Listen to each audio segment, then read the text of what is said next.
We have with us this morning from left to right, we have George Ciampa. George landed on Utah Beach on D-Day. Next to him is Carl Felton. Carl Felton was a traffic director, getting those boats to the landing zone on D-Day. And then next to him is Jimmy Doy from California. Jimmy fought with the famed 442 Regimental Combat Team. I'm going to talk more about that in just a moment. And finally, right here on our right, to the far left, and I guess my left as well, Yosh Nakamura. Yosh also fought with the 442 and was tasked with breaking the Gothic line, which was a heavily defended German line. So we're going to get right to it. Gentlemen, thank you very much for joining us this morning. I'll move across, but we're going to start at the beginning, getting our troops onto the beach, which took somebody directing traffic. And Carl, you were that guy that was directing traffic to get. How did you get in that position to be there and directing traffic onto the Normandy beaches? Well, it was very rapid actually, because I enlisted in the Navy when I was 17, and very quickly over the Queen Mary. Next thing you know, you're over in Scotland for a very short period of time, and then within weeks you're down in the middle of England, and people were assigned to different things to do, and I was put into the Morse Code signaling to the other ships. And that went on for a while. Unfortunately, I was able to pick up that pretty good with the Morse Code. The primary thing is to get it in your head pretty good, the alphabet. For example, my first name is Carl, so C would be dot dash, A, dot dash, R, dot dash, dot, L, dot dash, dot, dot. So once you get that ingrained, you're on your way to do well. And then initially, it's a blur. But after time, everybody picks it up pretty good. Now, did you also have to work with the flags? Well, we never used semaphore at that time. We knew semaphore, but we had no occasion to do that because everything of the communication was between the ships, and the officers would tell us on the bridge what to say, and one person in receiving would get the message and give it to somebody else to write down, then we would hand it to the officers. So we had officers from the British and also the American. It was a mixed crew, HMS Ceres, a British ship.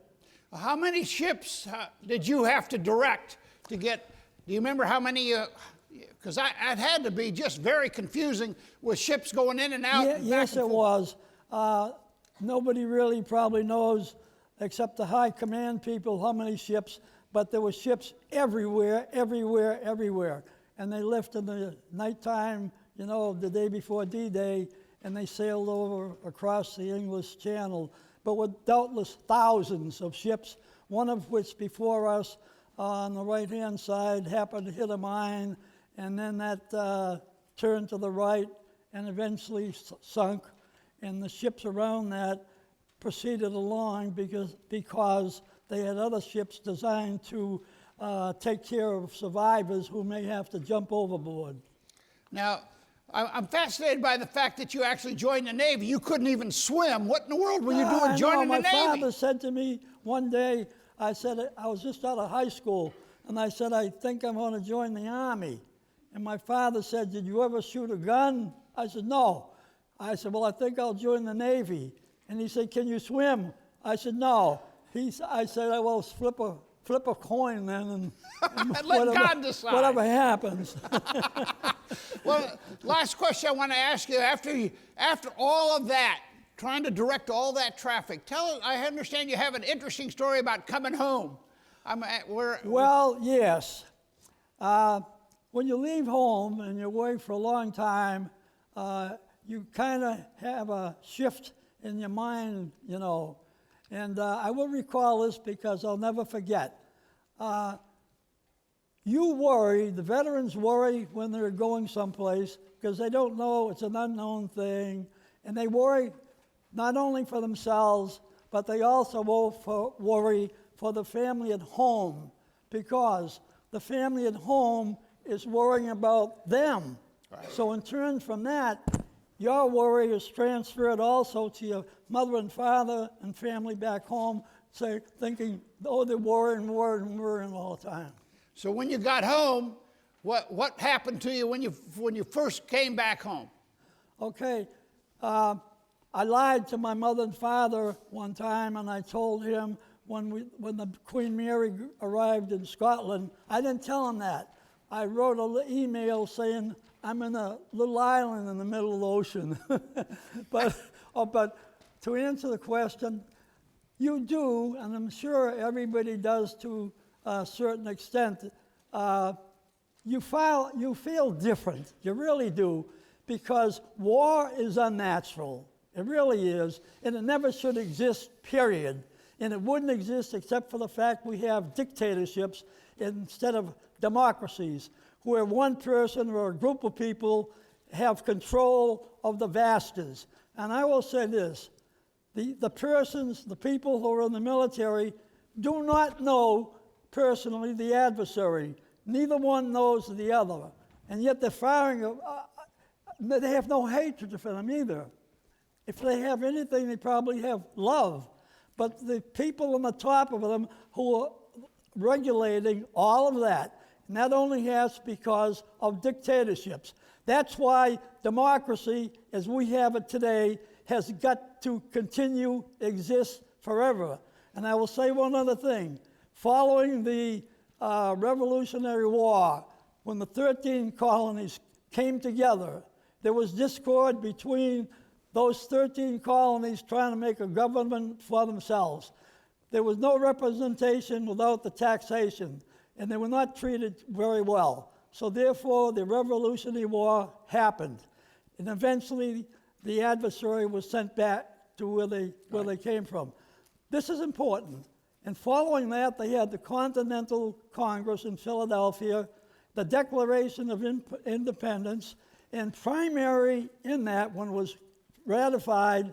Benjamin Franklin was asked a question, and that question was, what has God brought? And his answer to that was, a republic if we can keep it. So freedom is not free. You have to be aware at all times. Hence the phrase developed along the time, eternal vigilance is the price of liberty. And you can never let down on that. And basic to all of that is people voting.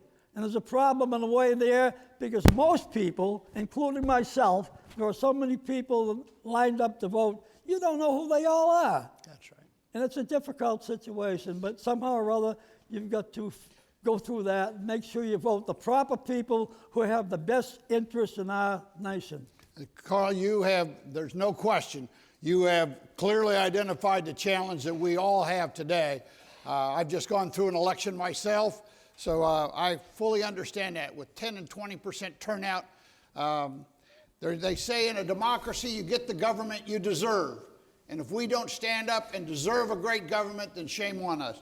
George, I'm going to move to you. We've got... Can we give him a hand? Yes, absolutely. Thank you, Carl. Thank you, George. George, Carl helped get those boats pointed in the right direction and directed the traffic, but you were there. You were on the beach on D-Day. I'm kind of anxious to hear how you have your perspective. You have written about the high price of freedom, and you have a website called Freedom for All. So I'd like to, again, your perspective. You didn't start out to be on the ground on D-Day. No, I didn't. I'm going to put these on because if I keep looking at those lights, I'll get black spots. No, let me just say this. First of all, he was an attorney. That's why he can talk so well.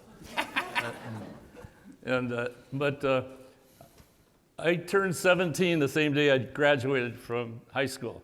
So I worked in an airplane factory for a year helping to build dive bombers for the Navy. And when I turned 18, I thought, I want to fly one of those things. I thought I wanted to be a pilot. My brother was a pilot. My brother-in-law was a pilot in the Army Air Force. And I knew I couldn't get in the Naval Air Force because, first of all, I don't like water. I'd have to land and take off from an aircraft carrier. A lot of times these guys went off the deck into the water.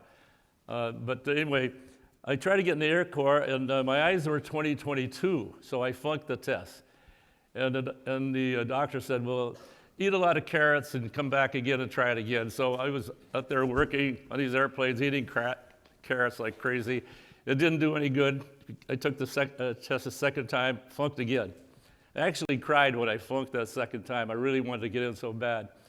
So then, eventually I got drafted in November of 43, and I was sent to Cheyenne, Wyoming. When I found out what I was going to be doing, and I'll tell you that in a minute, I thought, I got to get the hell out of this outfit. I don't want to do what they're going to want me to do. So right next to us, there was the Army Air Base. And you might know they were looking for pilots. This is in March of 43, so it's a couple of months before the invasion, and they were really hurting for pilots. And so I took the test because they lowered the eye requirements from 2020 to 2030 with no glasses. I haven't found anybody that knows that. I know it because it happened to me. And I remember telling these recruiters, there's no way I'm going to pass because my eyes are 20/22. Oh, you're going to pass. 20/30, you're in with no glasses. And so I took the test, and I passed, and they notified my company commander, and he went ballistic. And so he transferred me out of that outfit I was in and sent me home on furlough. When I came back, he put me in a unit going overseas right away. Same kind of a unit that I was in before, but now this is a different one. The guys I didn't go through basic training with, the guys at my age. I was in another unit. Everybody was older than I was. And so going overseas, the guys were kidding me. Don't worry, Ciampa, they're going to turn a ship around and take you home. President Roosevelt said, no 18-year-old will set foot on foreign soil. And that's a record. It's something he said in a speech. Of course, they didn't turn the ship around. And I ended up going to England, and that was in April. And our company of 124 enlisted men and officers broke up into 4 platoons in headquarters and all sent in different directions in England. So we went to Bristol, and then in England and Bristol, I learned what happened to our first platoon. Our first platoon was selected of the 4 platoons to be on an exercise called Exercise Tiger. Look that up, it's on the internet. Because 800 guys were killed in Exercise Tiger in a flash.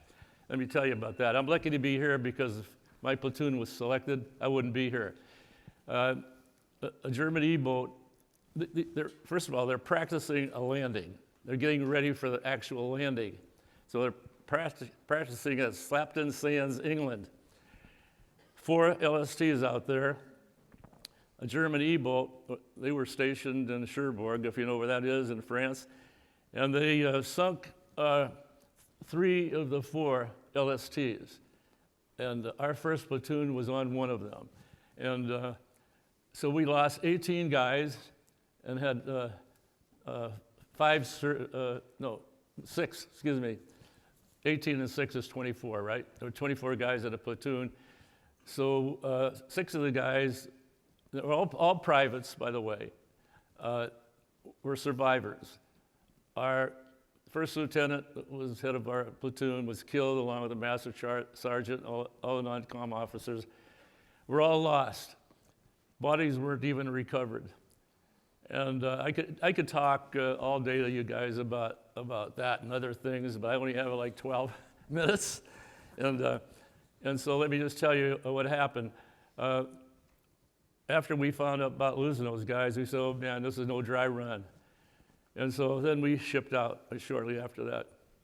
By the way, that happened on April the 28th, and we shipped out on June 5th for the invasion on June 6th. You know, a lot of I think you guys probably know, but a lot of the young people, they wouldn't know what I'm talking about. Because they don't learn this in school. Unfortunately, they don't learn about my war. They don't learn about these guys' war. And it's unfortunate because they can learn a lot from us. Now, what I had to do, and the rest of the guys in my company, we were assigned, we worked with the combat medics some of the time. They were helping the wounded. We were tending to the dead for 11 months every day from D-Day to the end of the war in Germany. Went through Battle of the Bulge. People don't even know what the hell the Battle of the Bulge was. The Battle of the Bulge was the biggest land battle the U.S. Army ever fought. It was a lot more guys were killed in the Battle of the Bulge. The Battle of the Bulge went on for a month, from December to January, December 44 to January 45. But D-Day, as bad as it was, and I'm not minimizing at all, it was bad. But a lot fewer guys were killed. The main part of the battle, the fighting there on D-Day was for a couple of days.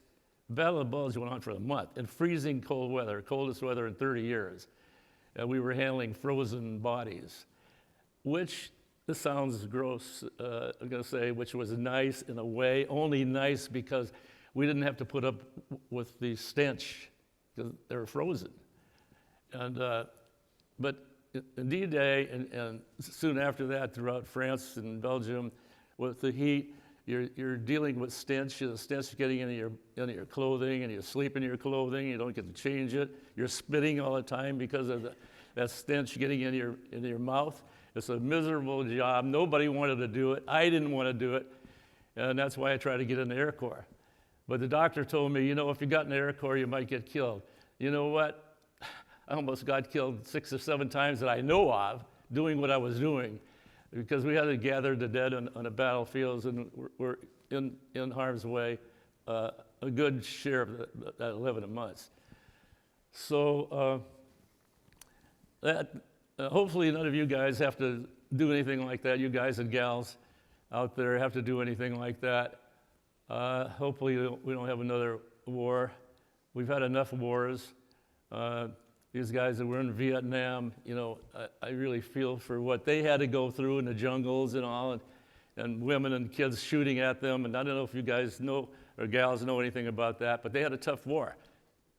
We didn't have women and kids shooting at us, but we had grown-up men. And you know what? There were 15-year-old boys that were killed in the German army.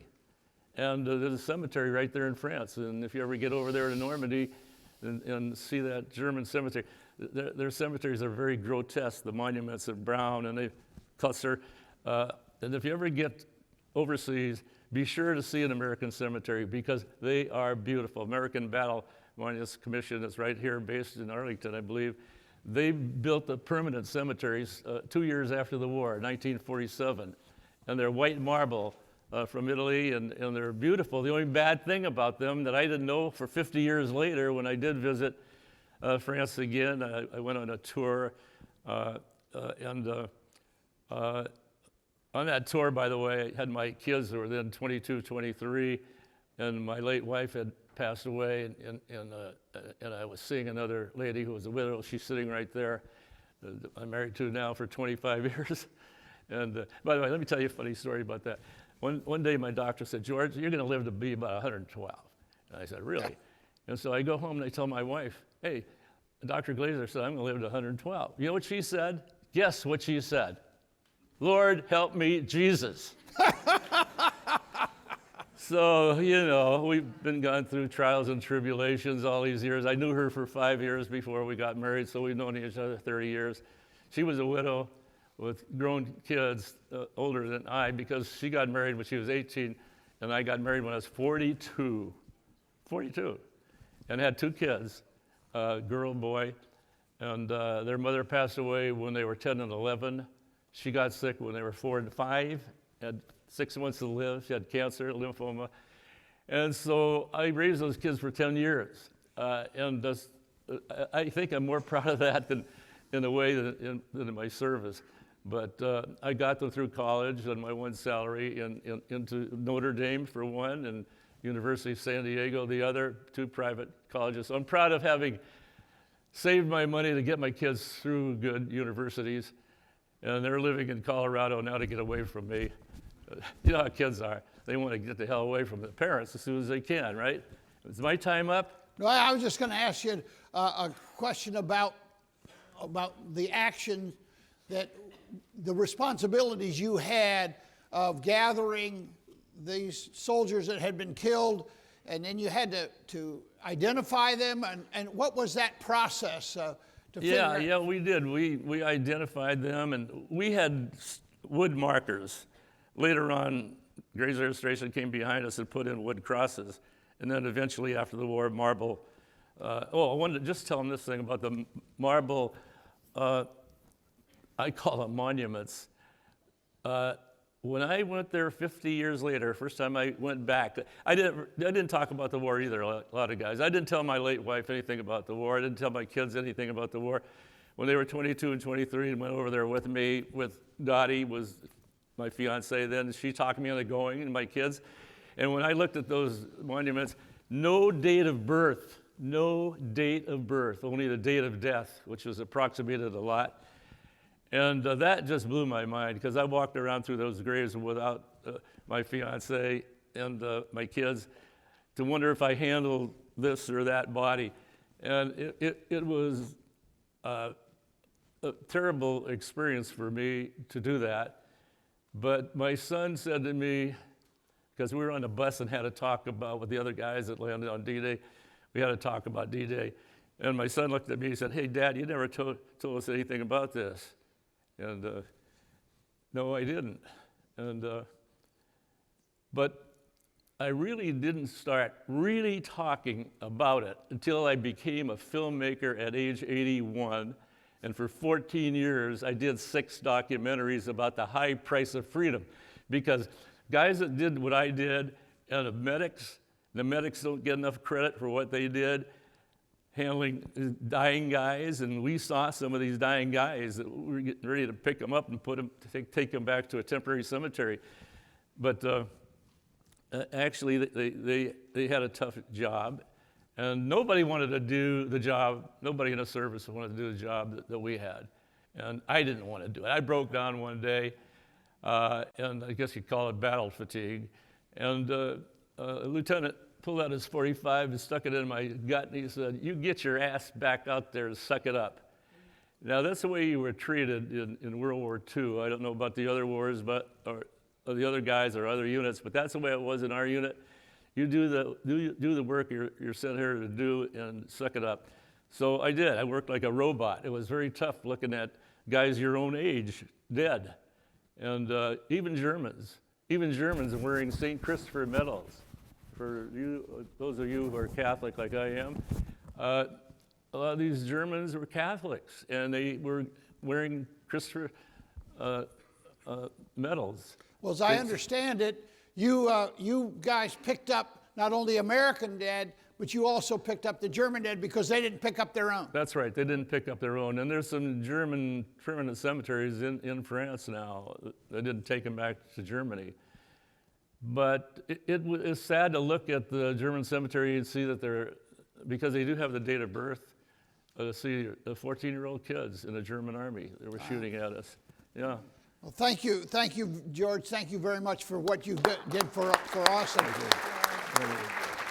Thank you.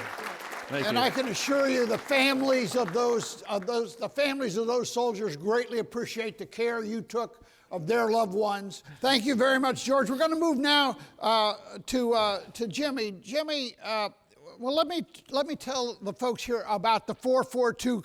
The 442, Regimental Combat Team. Go for Broke was their name. It was their name. I see right here on the side of Yosh's cap. Go for Broke. Well, the 442. For its unit, the most highly decorated unit of its size in the United States Army. Go for Broke, the end of the war, 9,486 Purple Hearts, 21 Medal of Honor recipients, and 7 Presidential Unit Citations. The Go for Broke 442 was an all-Japanese regimental combat team. Jimmy, you had an interesting beginning. I think, as I recall from what I read, you were born in the U.S., but your parents were here for a while, and then they went back to Japan. Tell us about that experience at Gila River. Oh, Gila River was a concentration camp, and they interned us into internment camp. All the Japanese American or Japanese from the coast. How many people were in that camp? Oh, about 100,000. 100,000 Japanese Americans were put into a camp because of American paranoia. Yeah, altogether, maybe about 200,000-300,000. Wow. And then, so how did you get into the Army?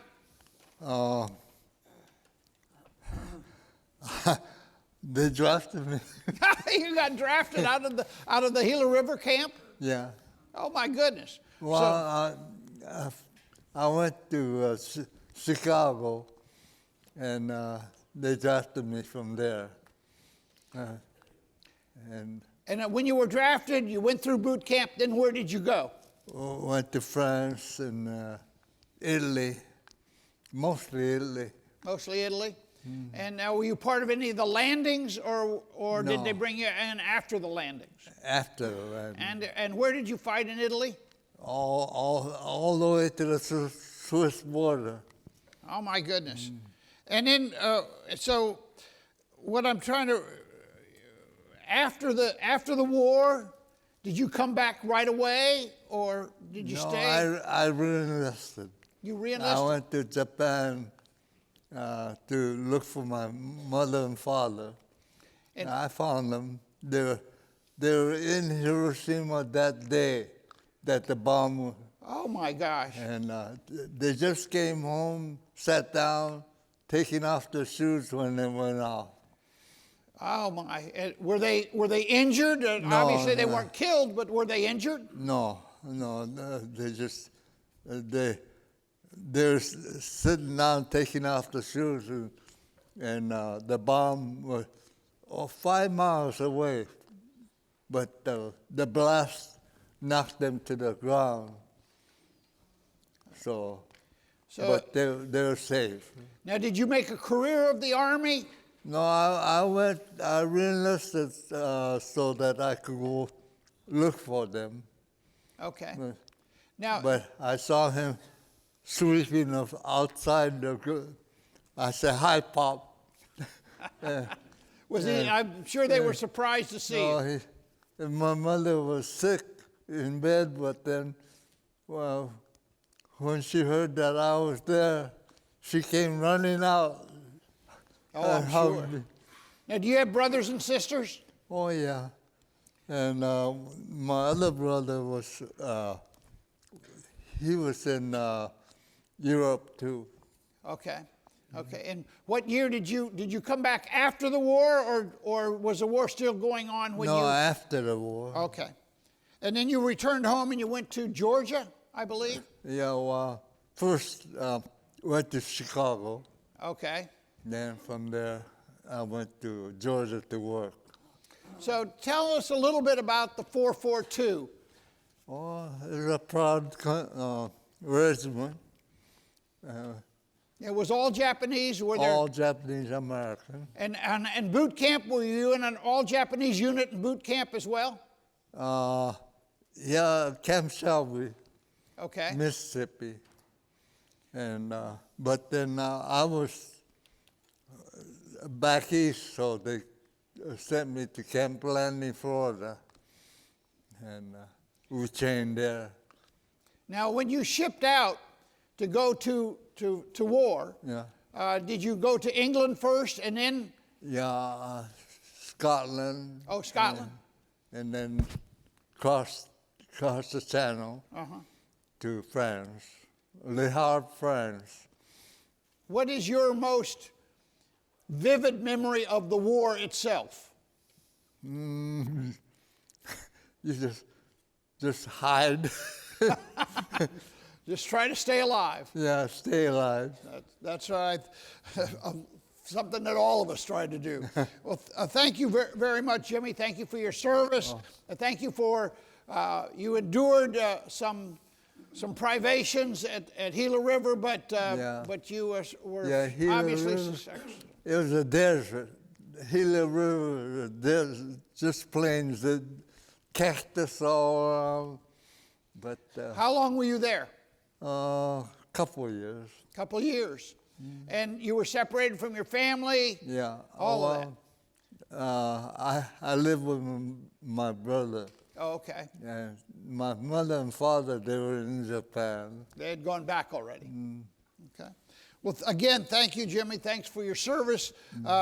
Now at 96, are you still living in Georgia? Georgia. Okay, good for you. Great.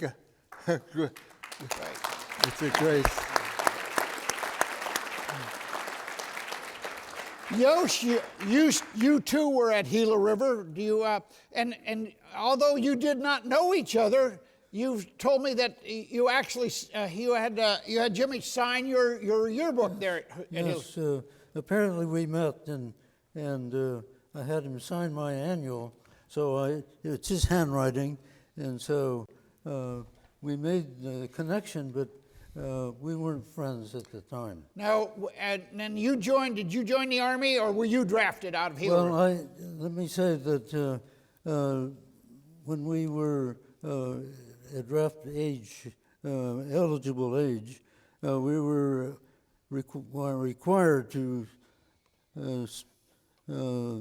answer questions about loyalty, and one was, were we willing to serve in the armed forces of the United States and go wherever ordered?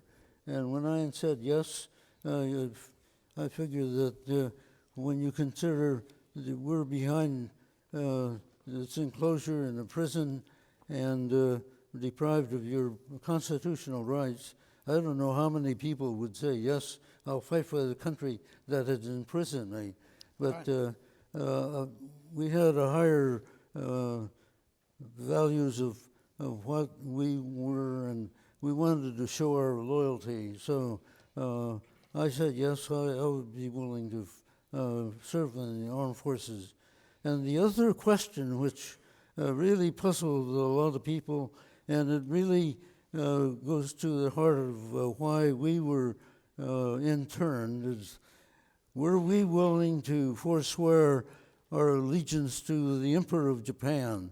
And you can't answer that question in the right way, because we didn't swear allegiance to the Emperor. That's right. And so we figured the best answer is yes, we will forswear allegiance. But it also showed that the mentality of the people who put us in our camps, as they could not tell the difference between Americans of Japanese ancestry and the Japanese imperial forces, and that we had a very strong feeling about our country. And so in many ways, the assumption that a Japanese face would be loyal to the emperor is very false, and that sometimes what seems to be a reasonable assumption can be all wrong, because we had Japanese faces but very strong American hearts. So we wanted to really show that we were Americans, and so that's the reason why I became part of the armed forces. Thank you very much. One of the things that would fascinate me, and I'm curious, when you were in battle, there were probably times when you captured a German soldier. What was their response when they looked at you knowing that they were actually allied with the Japanese, but then they saw you were Americans, but you were Japanese. How did that work? Well, I'll tell you that it may seem kind of foolish for us to be doing this, but when we captured some of the German army soldiers, they looked at us and you know, they didn't see a Caucasian face, and so we just told them, "You didn't know that Japan has joined the Allied forces." So, we captured many German soldiers because I was part of the breaking of the Gothic line. And so I would say that, well, as mentioned by many of the others, that the German soldiers were very young. And it really surprised us. So, and later when we were, we had them in a compound, and we found out that the German prisoners were very much human beings, and that they enjoyed opera and little fine things in life. Go ahead, Jimmy. The Germans were confused because our Japanese were taking them to prison. I'm sure. Yeah, Carl. In addition to everything that the troops endured, which was plenty, and as I say, I was on the ship, the HMS Ceres, and it wasn't long thereafter, days, where you would see in the water many dead bodies. And that was at Omaha Beach. And off to the west was Utah Beach. And I'm sure it was the same there, although I could not see that far. And off to the other side on east, Golden Beach, where the British were, and the Canadians, Australians, same thing. In addition to all that horror, which never should have happened other than we had some dictatorships. Right.